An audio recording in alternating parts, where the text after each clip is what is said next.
Bismillahirrahmanirrahim. Wassalatu jeung ari salat sunanuha eta ari pirang-pirang sunahna itu salat qabla dukhuli dina samemeh asup fiha dina itu salat syai'ani eta aya dua al adzanu tegasna kahiji adan wa huwa jeung ari itu adzan gotan cek lugot al i'lamu eta mere nyaho wa syar'an jeung ari adzan cek syara zikrun eta zikir makhsusun anu ditangtukeun lil i'lami pikeun mere nyaho bidukhuli waktu sholati kana asupna waktu sholat mafrudatin anu difardukeun wa alfadzuhu jeung ari pirang-pirang lafadzna itu adan masna eta dua kali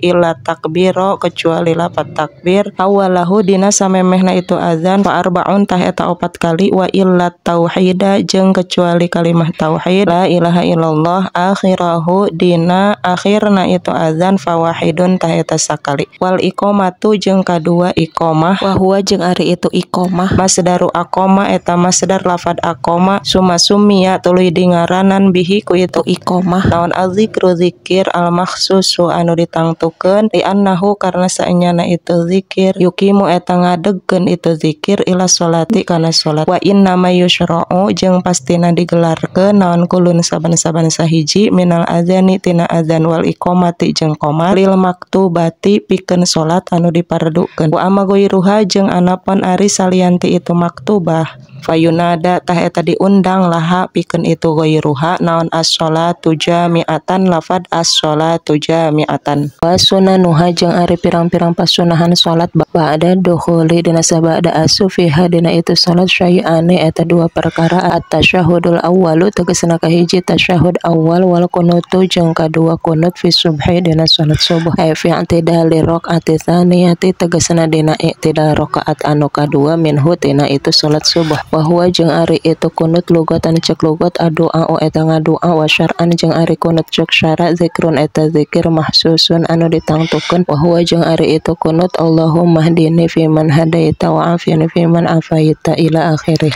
eta lafad Allahumma hdini fi man hadaita wa afini fi man afaita dugikeun ka akhirna wal kunutu jeung ari kunut fi akhiril witri dina akhir salat witir finis fisani dina satengah anu kadua min syahri Ramadan tina bulan Ramadan wa huwa jeung ari itu kunut witir ka kunut subhi eta teu beda saperti kunut salat subuh al mutaqaddimi anu geus ti heula fi mahallihi dina tempatna itu kunut witir walafdihi jeung lafadna itu kunut witir wala tata'ayyanu jeung teu narima tangtu naon kalimatul kunuti pirang-pirang kalimat kunut as-sabiqati anu geus ti heula falau qanata maka lamun kunut jalma bi ayatin ku saayat tatadomanu anu nyimpen itu ayat duaan kana doa wa qasada jeung ngamaksud jalma al kunuta kana kunut hasola tahasil naon sunnatul kunuti pasunahan kunut